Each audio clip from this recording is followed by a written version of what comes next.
I'm very excited to introduce you to today's guest. Stacey Olson is a leadership and positive psychology certified coach. She helps leaders and professionals, many of them working parents, create more balance and less stress as they juggle being a parent, a high performer at work, taking care of themselves, and all of the other aspects of their life. She is also a good friend of mine who often helps me reframe my thoughts when I'm frustrated or overwhelmed. Today, we're going to cover some really important topics: mom guilt, setting boundaries, and creating balance in our lives. I think you're going to love this conversation. I want to note that during our conversation, you're going to hear Stacey mention a document that she has with examples of specific language that you can use when it comes to setting boundaries. After we finished recording, I followed up with her, and she was kind enough to share it with me so that I can share it with all of you. You can find it in the show notes on my website. It's sleepandwellnesscoach.com/episode 89. And before we dive in, I just want to note that everything that Stacey shares today is intended to be educational only. Hi, I'm Allison Egidi, a pediatric sleep and wellness coach and a mom of two. I love to help parents find solutions. This is How Long Till Bedtime.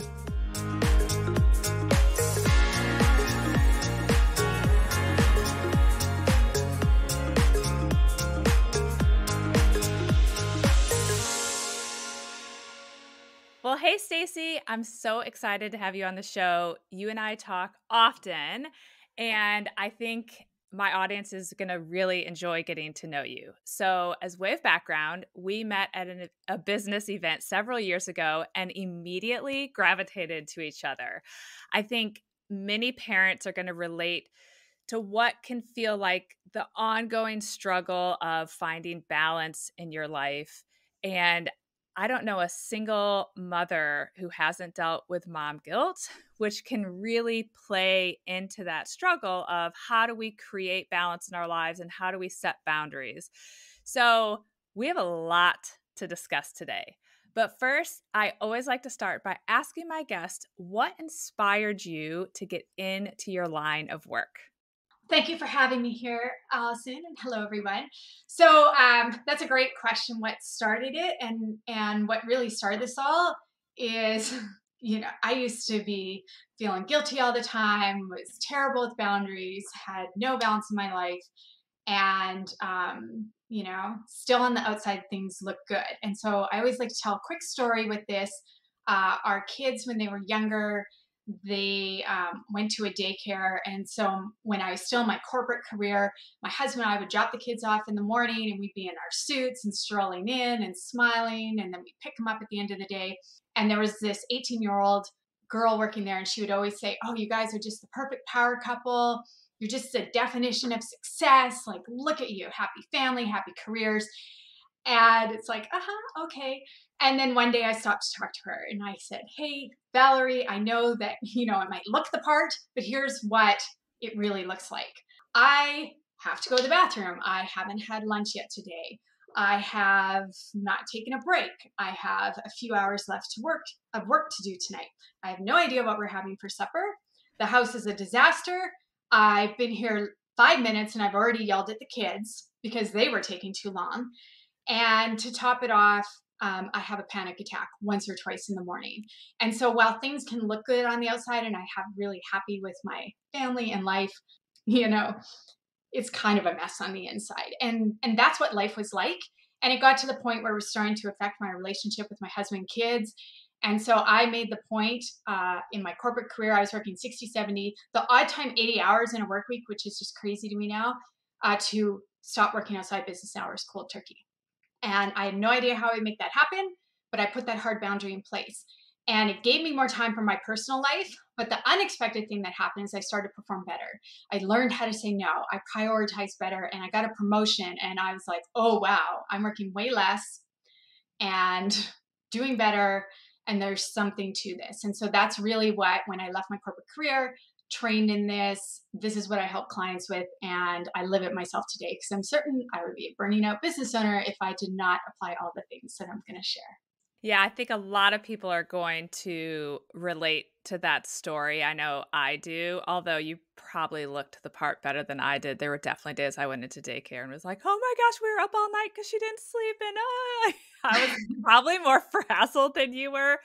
But I think maybe the daycare knew what a mess I felt like, but my work definitely did not have Yeah. any clue until I really had a conversation with my manager at the time. And it was around sleep training and said, like, I've got to fix this. I cannot go on. But I think they were surprised, like, wow, it really looks like you're keeping it all together, when I wasn't. So I know people are going to relate to Yeah. that story.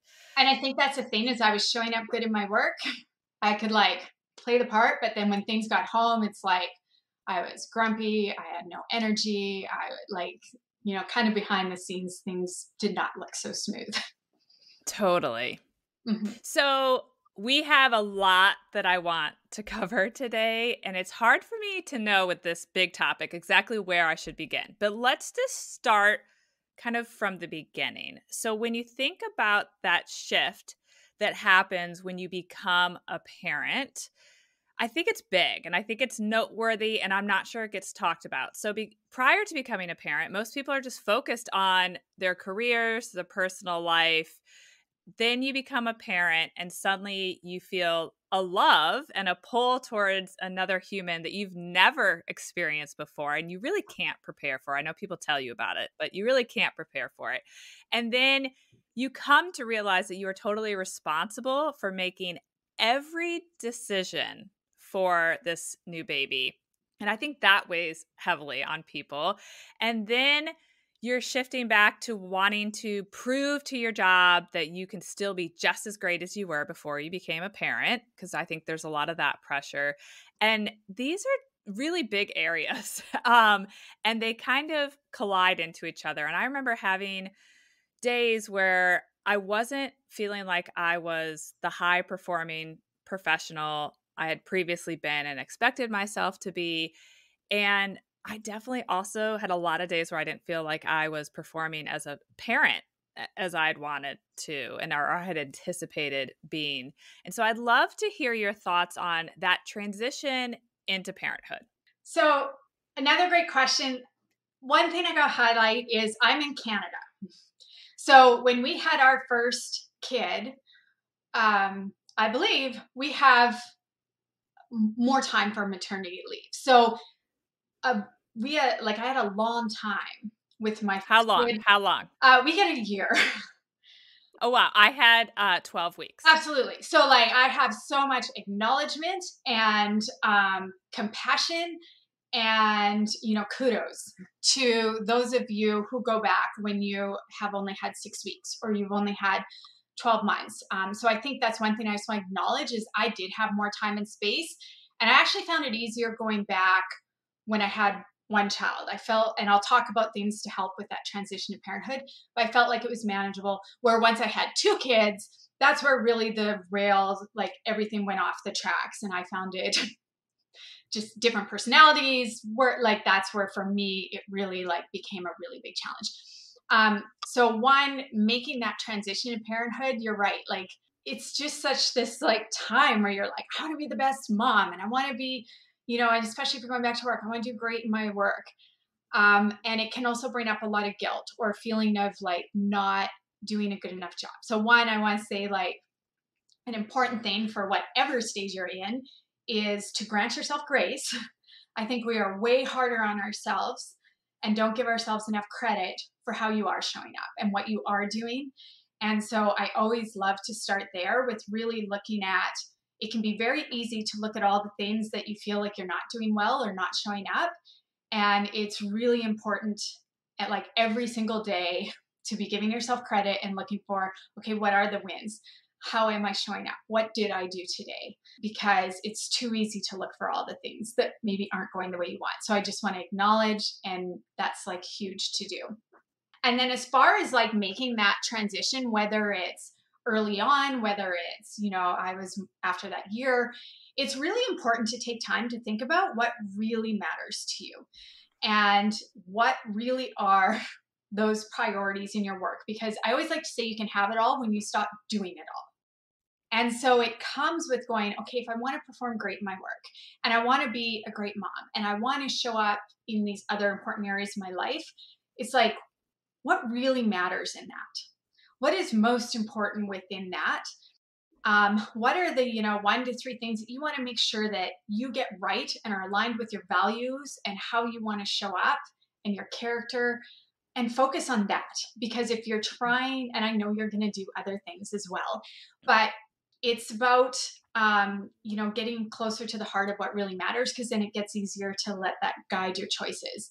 And so even thinking about what you want your day or what you want your week to look like, I think oftentimes we think we just got to do it a certain way without stepping back and going, okay, what's really going to set me up for success with my schedule? What is a time that would be to drop my kids off at daycare that would make things well or easier in my day? When is my end day for work that would make it easier with my kids? And starting to think of it not so much as like managing your time, but managing your energy. What would set you up for success in your day and your week for it, knowing it's not going to be perfect and there's going to be things that go wrong, but there are things you can do to be more intentional designing your days. And I think that's something my husband and I, we did a lot of things not well, but we did think about like, how can we have set up our routine and schedule in a way that would work for us in the best way. And then the other piece that I just wanted to speak about is that's been a big learning for me is also anytime I try to mix my work and my kids, it doesn't go very well. I feel like I do a crappy job at both. It's very stressful, even now today. And I mean, we had to do that with COVID a lot. Like I had to learn this all over again. And so for me, a big key to success, and I never used to do this when I was burning out. I would, work when my kids were there and I found it more stressful, is I try as much as possible to keep it separate. So when I'm working, I'm working. When I'm with my family, I'm with my family. And again, there's some exceptions with that, but it's really for me a motto I live by is like, be present where you are. And that's just something that helps me to show up present in the moment and not trying to have your attention split across different things. Now, I know sometimes that might be hard to do and you got to do the best you can with what you have. But if you do start thinking about your day more on like, okay, how can I set myself up in a way that's going to help me feel like I can show up as my best in my work and show up as my best at home and let that guide your choices, you're more likely to set yourself up for success with that. Totally. And I also think as you were talking, I was thinking about my transition back to work and how I thought I did have a plan. I was anxious about going back to work. And in hindsight, I had postpartum anxiety. But I do think it's about having a plan, but then realizing you're new to this. Mm-hmm. And just like a lot of things with parenting, we have a vision of how it's going to go, but we also need to be flexible for how that's going to play out and that our best laid plans may not work out. And one thing I don't think I was doing very well because I was so anxious is allowing myself to say, this isn't working. Mm-hmm. I am going to shift something here, or I'm going to talk to my manager. It makes me laugh now thinking about it, but I had a great manager and she was a woman. She was not a mom, but she was a great manager. And I really was so determined to show her I could do this that I wasn't very open with her until I kind of broke after having my second, which you mentioned that transition, that it really broke me there. And then it also made me think of when I took my manager's role and I became the boss of the team. I had one of my top performers go out on maternity leave. And I remember giving her some things to think about that I wish someone had told me about. This is going to really rock your world and you're going to not feel like you can perform everywhere. And I remember sitting in New York City in a coffee shop before I was going into a work meeting, and her calling me towards the end of her maternity leave. I think she sent me a message that, can we talk today? And she said, I don't know if I can go back. I don't know if I can. First, she said, I need to talk to you. And I said, as your friend or your manager, which one am I playing here? And she said, as a friend, I need you to talk to me. And I'm not sure I can go back. And for her, I think it was a little bit of the unknown. It was that I can't envision how I'm going to travel and leave my baby behind. I can't envision all these things. And so I remember telling her, I will support you no matter what you want to do, but I think what you should do is come back and we should feel it out. You should get back into the groove of things. See if you can find a routine. You should go on that first trip and see how it feels, because I remember not wanting to go on my first trip, but then landing in New York City and thinking, oh my gosh, I'm back. This is who I am. Here I am, and being really happy to be there. And she ended up, by the way, coming back and absolutely crushing it. So I think it's also being open to it. It might have to change when you kind of head back to work. All right. So that's a really great point, is that, yeah, we got to be checking in with ourselves, because things rarely do go according to plan. You're more likely, if you start from this place of like, what do I really want it to look like, and design from, like, work from your desired end in mind, you're more likely to create what you want. But yeah, things will happen. So checking in with yourself daily, weekly, what's working for me, what's not working for me, who do I need to have a conversation with? Like, you use that example of travel. Yeah, you do travel, and if you love it, great. But let's say you didn't love it, to be willing to look at that without judgment, just go, oh, okay, that didn't work for me. Where's my opportunity? Can we limit travel? Can we put it to a different day of the week? And just be willing to look at that. And I think that's one thing I do really good now that I never used to, is I used to be going through the motions, and I never stopped to be like, what's helping me, what's not helping me, and just get through the day. And now it's checking in with myself each day. How do I want to show up today? What do I need to make this happen? What's working, what's not working, and making those smaller tweaks along the way. Totally. So let's dive into mom guilt. I started experiencing mom guilt almost immediately after becoming a mom. And I don't know anyone who hasn't experienced mom guilt at some point. And, I've been a mom for 10 years. I just think the guilt shifts. What you're feeling uncomfortable about shifts. And I've worked with, over 1,000 moms at this point, and I've just come to the conclusion that all of our guilt may look different. What makes me feel anxious or guilty is different than what may make you feel anxious or guilty or someone else. And it's different and it changes, but it's there.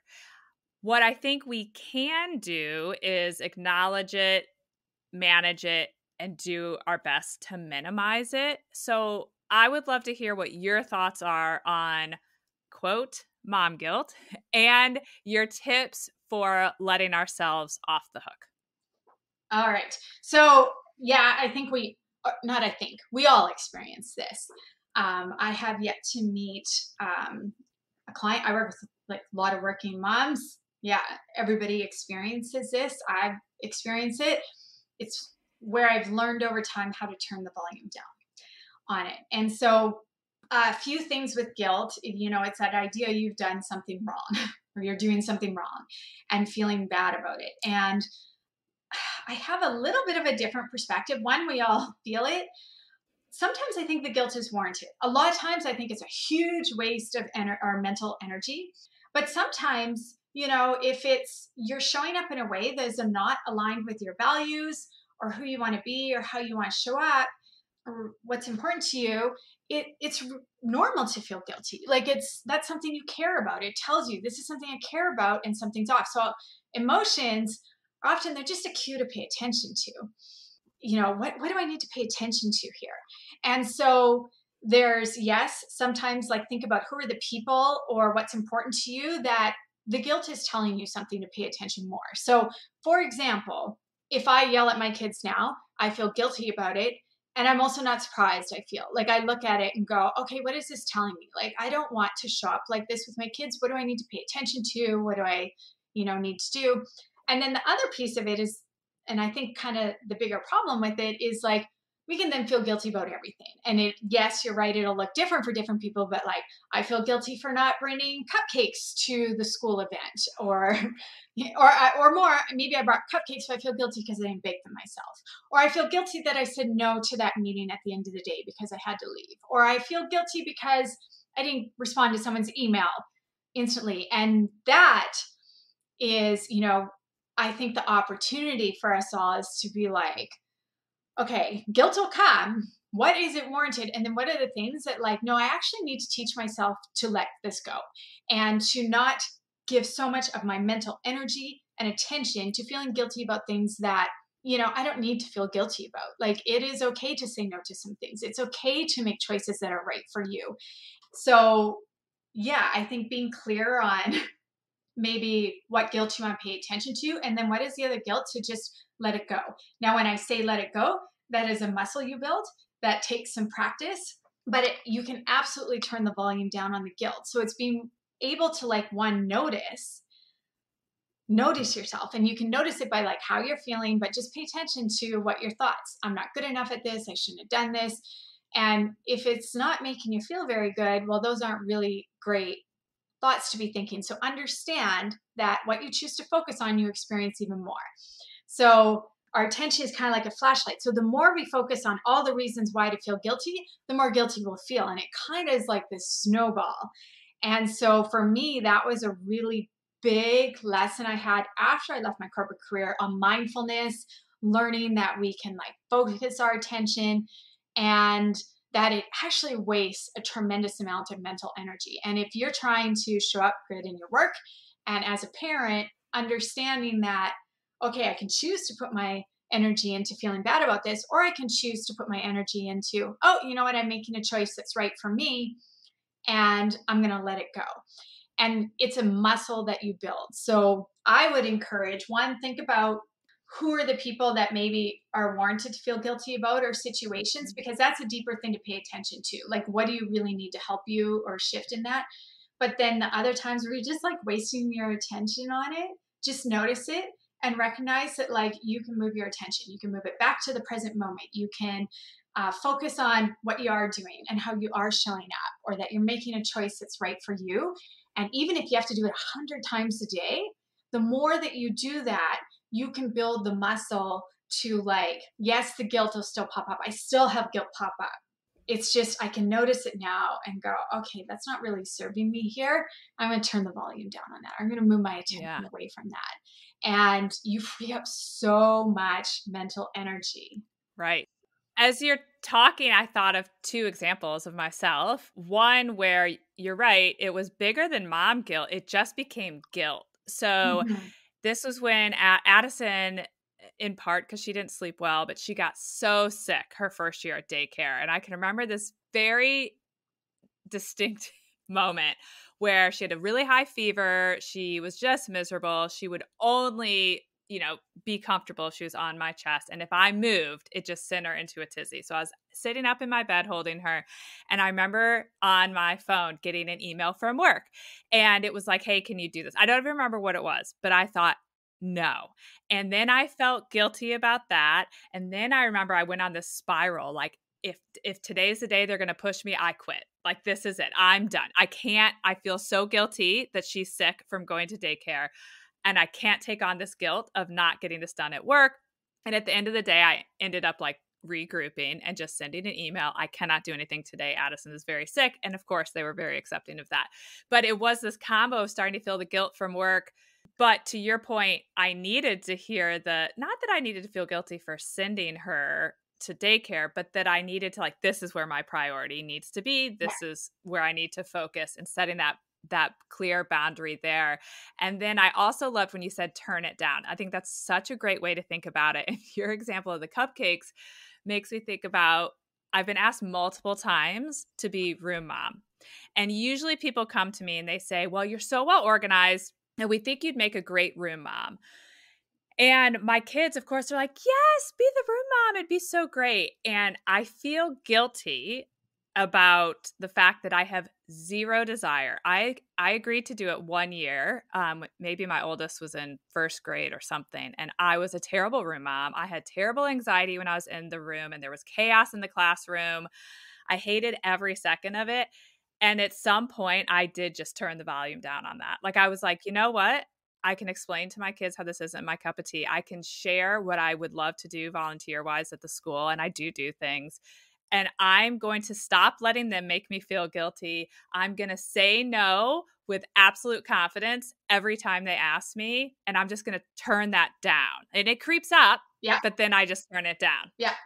Yeah. And that is like, one, stepping out of the spiral.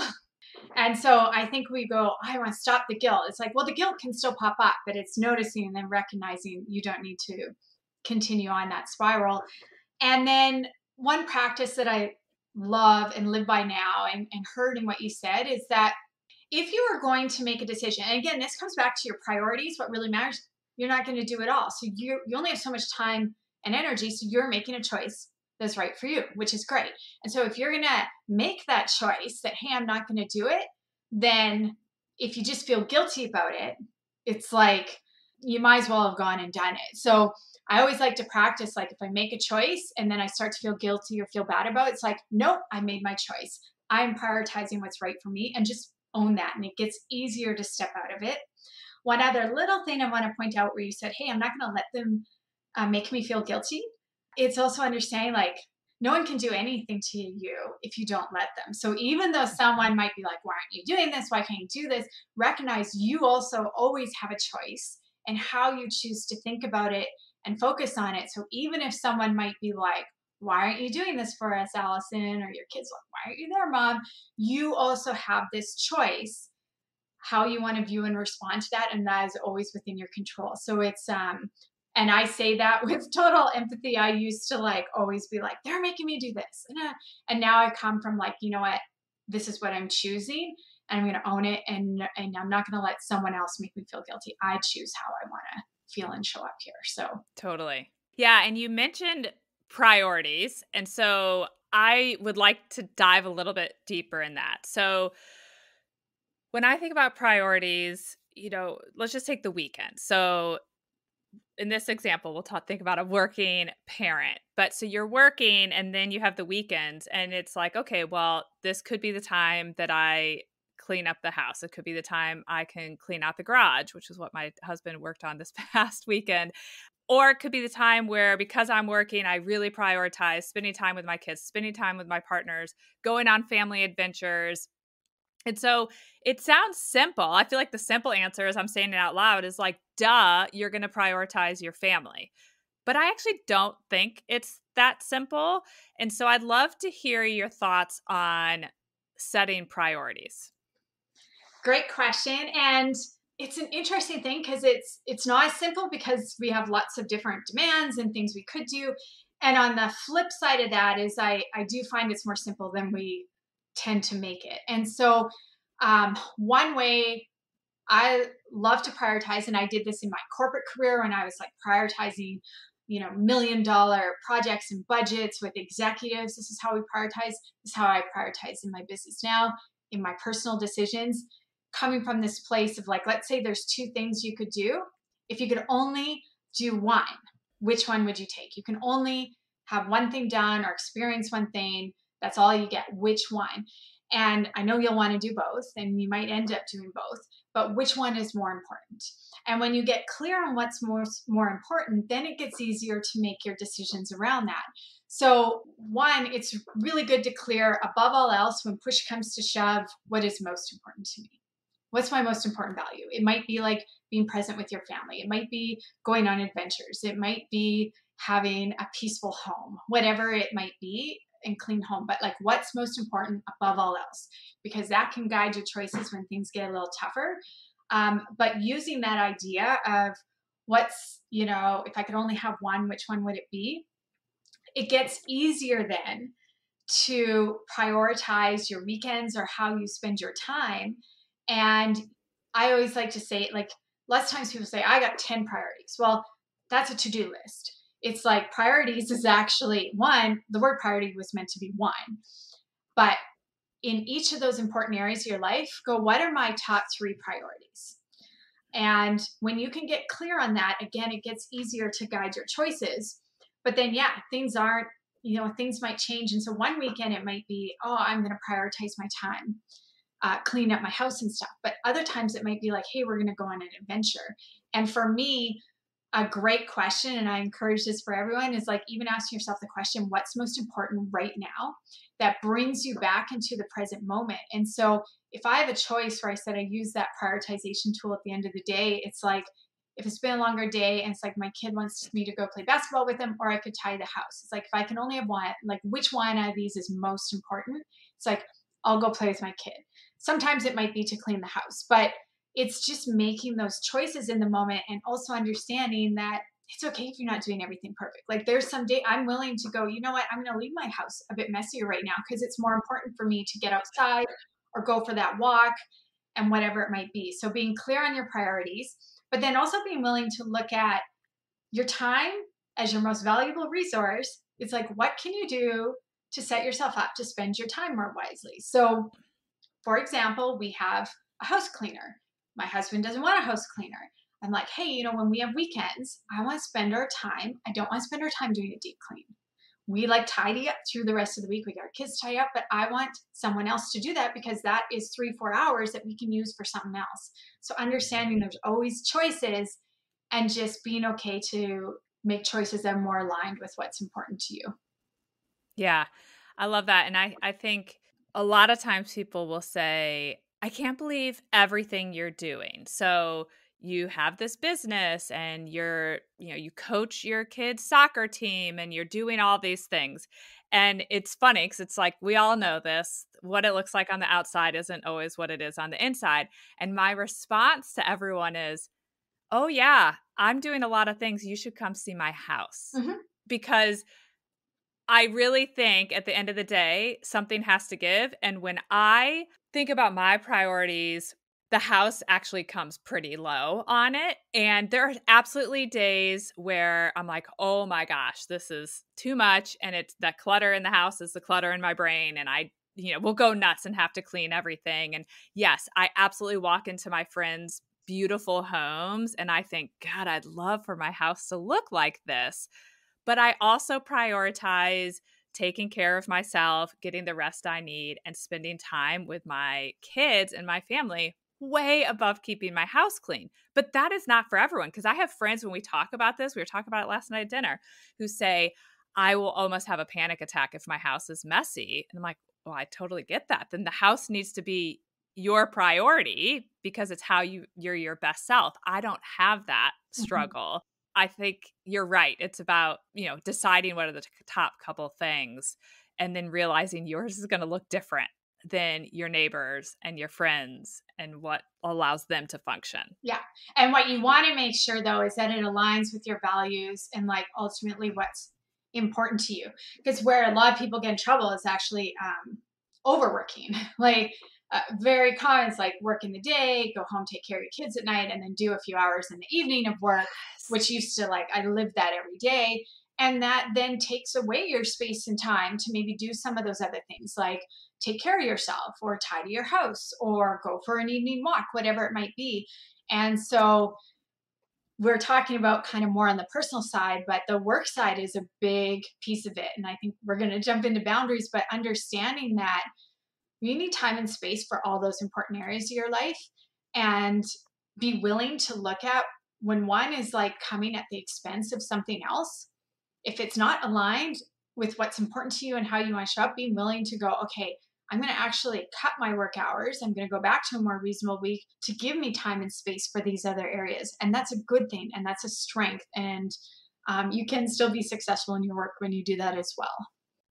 Totally. And I just think sometimes in the work front, and everyone's situation is so unique. And I definitely know, I'm thinking of this lawyer where the deal she cut out was she was going to go home to be with her kids for dinner, but she agreed to work after they went to bed. So I know some people have a structure like that works best for them. But then I also think with technology, we also sometimes dive back into work when we don't need to. And I'm guilty of it too, where you get to the kids are in bed, you've cleaned up the kitchen, and you could be reading a book or meditating, something to take care of yourself or spending quality time with your partner. And instead, we can't resist the urge to open the door back into the email, which then sucks us all back in. So sometimes I definitely feel it myself. And I have friends who say, oh, I just wish I hadn't even looked at that email. And it wasn't that they had to do it for their job, but we can't set our own boundaries. So let's dive in to the boundaries a little bit, because I think guilt and boundaries sometimes collide.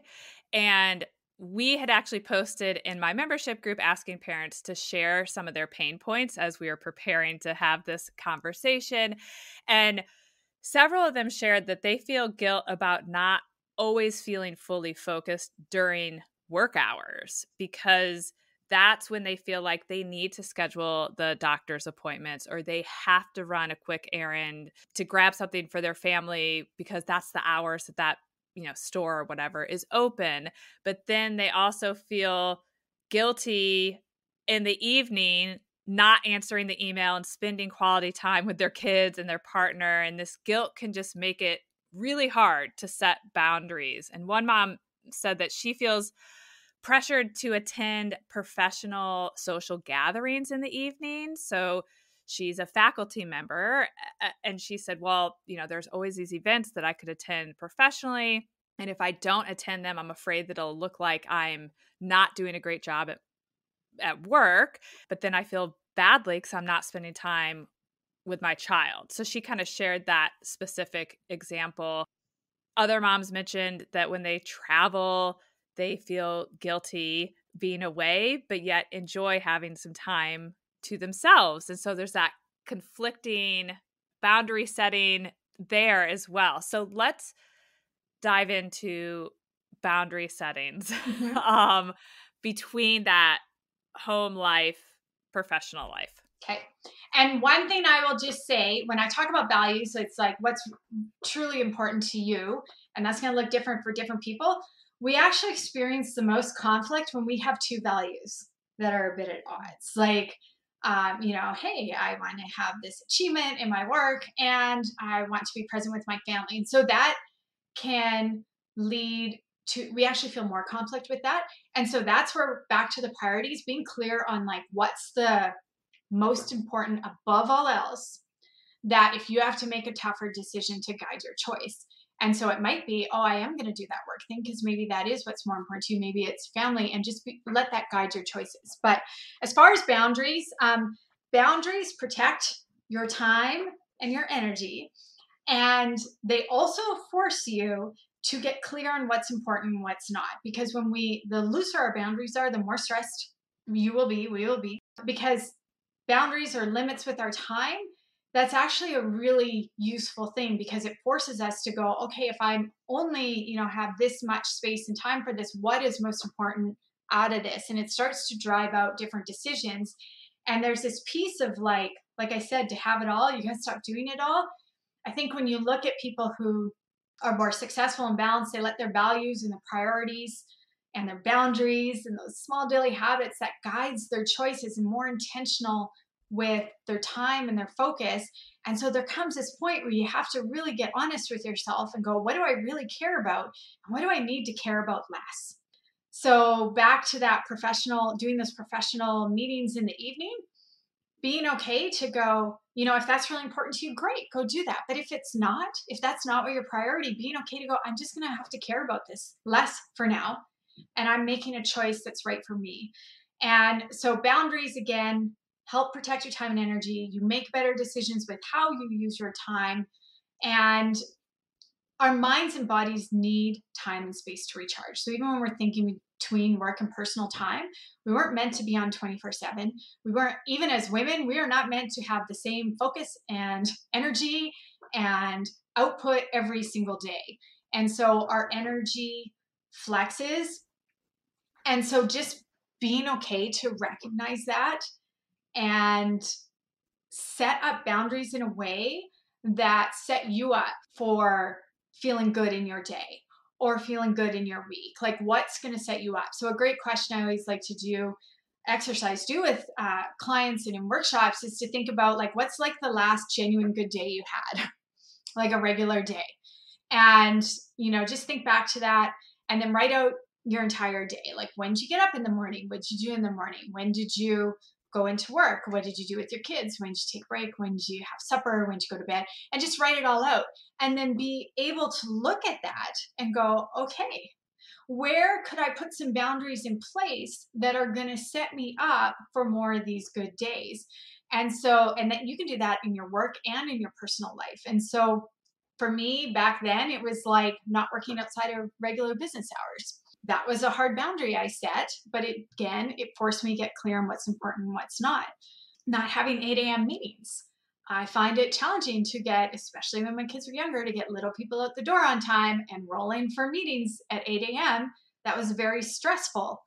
And so, okay, not going to start meetings at 8 a.m. Yes, there might be exceptions, but just being willing to do that.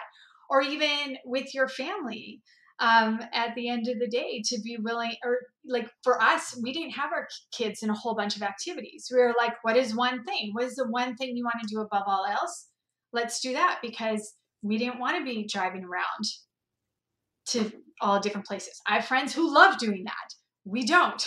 We like more space and time. Right. And so just being willing to go, what sets us up for yourself, for your family, and then go, okay, where would I put some boundaries in place to protect that? And then it gets easier too with the guilt. Back to the guilt is because then again, you're making choices that are right for you. So it gets easier to turn down doing an evening event because you're like, no, I'm making this choice that's right for me. And I always like to think of it again as managing your energy, not just your time. And so what are the things that are going to set you up to feel your best and be your best, and know your best is going to look different on different days. It's not perfect. I still have bad days, but recognizing that you have more choice and control over that. And do you have language that you suggest for people? Because I think I help parents set boundaries with kids all the time. And a lot of times when I wrap up with a client, they will say to me, the most helpful thing you did was give me the language to use with my child. And I hear that over and over again. And so when I think about setting boundaries, whether it be personal or especially professional, I'm curious if you have any kind of go-to language that you share with people. Yeah. So great question. One, I don't know how you can share a resource, but I got some like examples that I can share if you want to link to for your audience. I like to think of it more, not specific language, but what are kind of guiding principles when you're communicating them. So one, communicating your boundaries is super important. Like, let people know what you're up to. That's really key. A lot of times we don't tell people, hey, I'm keeping this boundary. And then ways to communicate them is one, focus on what you're doing, not what you expect someone else to do. So I'll use the example of responding to emails in the evening. Let's say you're saying of a boundary that you're no longer going to reply to emails in the evening or weekends for work on your personal time. Communicating in a way that like, hey, I'm prioritizing our personal time. I'm not going to be responding to emails in the evening and weekend anymore. Just want to let you know, I will get back to you tomorrow. I'll get back to you the next business day. But just letting you know, I won't be responding. Versus, you don't want to tell the person like, hey, you can't send me emails in the evening, because what someone else does, that's outside of your control. And so actually focusing on what you are going to do. I'm not going to be responding to emails or checking them in the evening. This is when I will look at it and get back to you. That communicates the action you're going to take. But then also you let people know so that they don't need to, because people make up their own stories, what's going on. And if I don't reply to you, Allison, if you were on my team, you don't need to worry like, oh, she's just ignoring me. She doesn't like me. She's got more important team. It's like, no, she's told me she's not replying to emails in the evening. Just let people know. And we can do it. I think even like saying no, and saying no is a big thing that triggers guilt that comes up with a lot of clients, is like, you're actually already saying no all the time. If you say yes to doing, say, that professional association meetings in the evening, you're saying no to making your personal time a priority. If you say yes to responding to emails in the evening, you're saying no to making your personal time priority. You say yes to taking on another project at work when you're already full, you're saying no to doing a good job on what you're currently on, or, not feeling overwhelmed. And so we're always making these choices. And so being able to just recognize that, we think saying no is a bad thing. We think setting a boundary might be a bad thing. It's like, no, it's actually a really great thing. And we gotta flip the script on that and look at it from like, hey, I'm doing this so I can say yes to something that matters more right now. And so I share that. That's not specific language on how to communicate, but it gets easier to communicate what you have to share when you're coming at it from a place of like, no, this is an empowering choice that I'm making for myself. And you don't need to apologize. You don't need to like, get out, I'm so sorry, I can't do this. Just like, yeah, thanks for asking me that. I'm not going to be taking this on right now. I really appreciate the opportunity. Maybe I can do it down the road, but just be okay with it. Right. Yeah. I had a guy on my team who I think he was just sharing a story. I don't think he felt that people were pressuring him. But one day over lunch, I think he was saying that he had created a boundary for himself where he decided when he got up in the morning, he was not going to look at his phone to check email. Mm-hmm. And he said, I just don't look at my phone until I've gotten up, I've eaten breakfast, and I've done my workout and gotten ready for the day. Now, he did not have children, but he said, I feel much better. My day is much better. Mm-hmm. And I remember thinking, God, good for you. Good job. But to your point, it also really let me know, even though I had not been expecting him to return email, but thinking, okay, well, I'm probably not going to hear from him before X hour. And so in a way, it kind of did end up setting a boundary, or I guess it set my expectations on when I would hear from him. And I wasn't bothered by it at all. But I do think sometimes it's just communicating what we're doing. And I think I was just listening to a podcast yesterday, and they were talking about Jeff Bezos and something he really talks about. And what were they saying he does? I think it was around his sleep. And that he, makes sure he gets 8 hours of sleep or something. But they were saying he's really open and has communicated that. And this was an old episode from several years ago, but they just talked about that he's communicated that to his team. And I thought, okay, well, these are things I think we're often nervous to do, but it's like a lot of things, I think, in parenting, the reality often isn't as bad as the anticipation. Yeah. And then when we communicate them, to then follow through on it. Because the thing is, people will take as much as you're willing to give. And not because they're bad and not because, but like, we almost need to like, I don't like the word train, but like people will take as much as you're willing to give. So if you're always saying yes to all the things, people are going to keep asking you to. And so that piece of it, and then also being okay and accepting someone might not like that you have a boundary because it conflicts with what's important to them. And that's okay. That is all right. We're not going to please everybody. But again, if you're coming from this place of like what's important to you and letting your choices guide you, it gets easier then to honor those boundaries and what you need. And we all need space and time to recharge and space for the important areas of our life. And that is really important. And I know when I keep my boundaries, I'm a better mom, I'm a better leader. I performed better in my corporate career when I did it. And so it's important. And I'd love to see more people give themselves permission to do that. Totally. And particularly when you're good at what you do. I mean, I remember some of the conversations with the head of the organization where I worked, I'd be so nervous to go in and set that boundary. So I remember going in to say, I am going to be cutting back my hours to go pick up my daughter when she starts kindergarten. And I remember just thinking, this might be it. He might say, like, good luck to you. It's been nice having you. And granted, I went in willing to accept that answer. Yes. But the truth was, I was honest. I said, this is what I need. And I'm very confident you will get as much out of me in this short period of time if I can have this ability to focus on my daughter's well-being and what we need. And I shared some reasons why with him. And he was great. And he said, let's give it a go. Let's see how it goes. Let's continue to have open communication. And I remember at the first check-in, he said, you're absolutely right. I'm getting as much, if not more. Yeah. than I did from you before. And I was able to kind of have this divide that I had been weighing on me so much, where I had this time to focus on my daughter.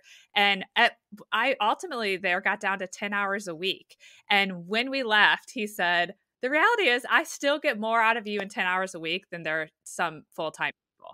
And so sometimes I think it's, and I talk to a lot of my friends and women I've, quote unquote mentored, is being willing to have those conversations and knowing they may not go the way you want, and then you can make a decision on what you want to do. But I think it's thinking through those boundaries and being willing to actually communicate them, because people can't help you if you don't communicate Yeah. what would help you perform better Yeah. at work and at home. Absolutely. And I always say, like, carve out your personal time first. And it's so counterintuitive, but it'll just fill up if you don't. And then you will focus better. And so that was like where you said, hey, you'll still get the best out of me, because also, again, when we have constraints, that forces us to focus. You prioritize better. You spend less time Yes. procrastinating. You just get done what needs to get done. And time and time again, working less can actually prove that we can be more effective, because it forces us to focus. And even when I was communicating those boundaries back then, and this is a great like language and for your audience, is that yeah, you don't have to go in and be like, oh my gosh, I gotta help my kids, I'm so sorry. Go in from this place of strength. It's like, hey, this is what I need. It's gonna help be more effective. I'm confident we can still get done what needs to get done is important. And go in with that mindset, and then be willing to prioritize and maybe let go of some things that aren't a good use of your time. But yeah, it can actually be a really empowering experience.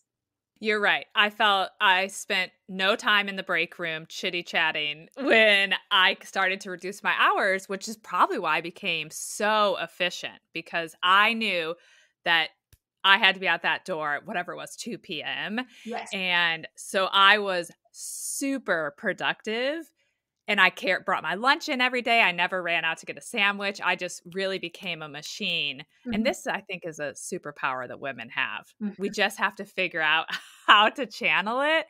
But when we do, we can be super productive. And let go of doing it all. I just want to add that. Like, it comes with prioritizing to go, okay, if I only have this much time in the day, what's most important? What really matters with my time and attention? And then what matters less, and being okay to let that go. I'm not going to go to that meeting because it's not the best use of my time right now. And that is Yes. okay. Yeah, I love that. Well, I think this has been so great, and you've touched on so many great points, and you've shared so many helpful little tips. But as we think about people walking away from this episode and wanting to create more balance in their life, what would be 2 or 3 things that you really hope they take with them? Okay, great question. So, one, focus on what really matters. We all need time and space for all those important areas of our life. But what comes with that is not like doing the 10 top things in each of those areas. It's like, what's most important in your work, those top priorities. With your family, what do you want to make sure that you experience or do or are present for more than anything else? With your health, taking care of yourself. We all need time and space. So, getting clear on what really matters and being willing to focus on that more and care less about some of those things that matter less. The other piece is that your happiness and well-being, that not only feels way better when you make that a priority, but you perform better when you do. And so taking care of yourself, doing the things that give you energy and help you to feel your best, that is critical and that's important. And that's like the one thing, if I were to go back way back then, when you said transitioning to a new parent, it's like I would give myself permission to take care of myself more and do some of those things. It's not perfect. We might not have all the time we want for it, but there are things every single day you can do. And so making that more of a priority in yourself. And then the third thing is being present. Anytime we're feeling guilty or we're worrying about what someone else thinks, we're not present in the moment.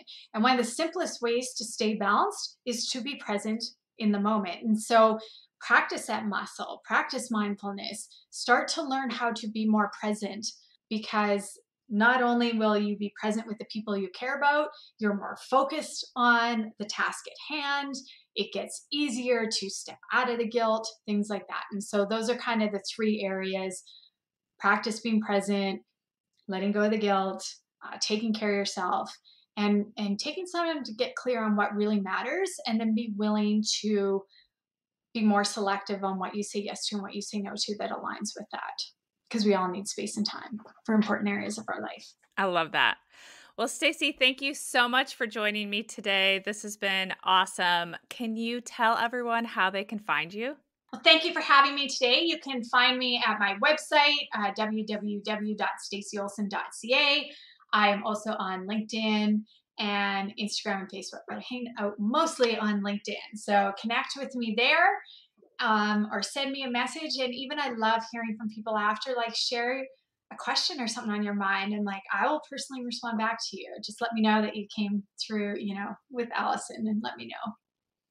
Perfect. Well, we will be sure to link to all of that in the show notes. Thanks again, and I look forward to talking to you soon.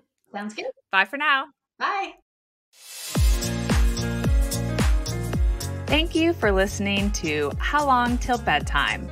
To learn how we can work together to improve your child's sleep, please visit sleepandwellnesscoach.com.